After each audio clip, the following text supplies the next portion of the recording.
стартер шаардлага хангахгүй эмийн жаргал үйлчлэх эмийн сонгуудад хаалттай ахуй хэрэглээ бүтээгдэхүүн болон үндэсний нэмэлт бүтээгдэхүүнүүдэд хаяг шашин зөрчилтэй Монс Баян Монгол эмийн сан Монс Харууд эмийн сан Монс Төмөр замын эмийн сан Монс Макс эмийн сан Монс Хахарын эмийн сан Монс Метамол эмийн сан Гинтэсар соцлын үндэсний төвлөх Монс эмийн сангуудад эрүүл мэндийн чиглэл мэргэжлийн үйлч саяцлыг тусгай зөвшөөрөл заасан үйлчлэгч үйл ажиллагаа явуулдаг. За мөн Монс Улаанбаатар хязгаарлагдсан хариуцлагатай компани хаяг шашуултын өдөржил бүтээгдэхүүнийг бодлоосон найруулсан эмийн хадгалах хугацааг баримтуулсан үйлдэл өрсөлдөөний тухай хуулийн 12 дугаар зүйлийн 12-ын 1-ийг өөрийн бараа бүтээгдэхүүний талаар худал зөрүүтэй мэдээллийг за эсвэл үнэн байдлыг хувь бүтээг төрөлдүүлэхийг хариуцлана. Зоноос гадна 12-ын 1-ийн 10 дахь хууль ёсны ашиг сонирхол ажиллах болон хэрэглэгчийг хууль бусаар хоцрох бодлооны арга хэрэглэхийг хариуцлана гэсэн байдаг. Хэрэглэгчийн эрхийг хамгаалах тухай хуулийн 70-р зүйлийн 7-гийн 1 хэрэглэгч барааны талаар үнэлэл сонголт хийхэд бусдах хуулиуд мэдээлэл хангах хэрэгтэй.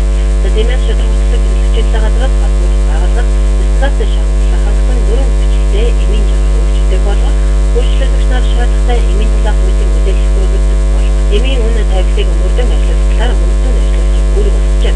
Самун дээр хэмээн сонгуудад ноцтой зөрчил гаргасан эмийн сонгуудын үйл ажиллагааг хурцлан ажиллах үйл ажиллагааг дүр тогтоосон Монс Улаанбаатар хэхийг Канада өрсөлдөөний заахах хуулийн хязгаарны нийтлэг хадгалах тусгай зөвшөөрлийн нөхцөл шаардлага төрсэн эмийн сонгуудыг тусгай зөвшөөрлийг хүчингүй болгох саналыг эрүүл мэндийн газар төлөвлөхөөр болжээ.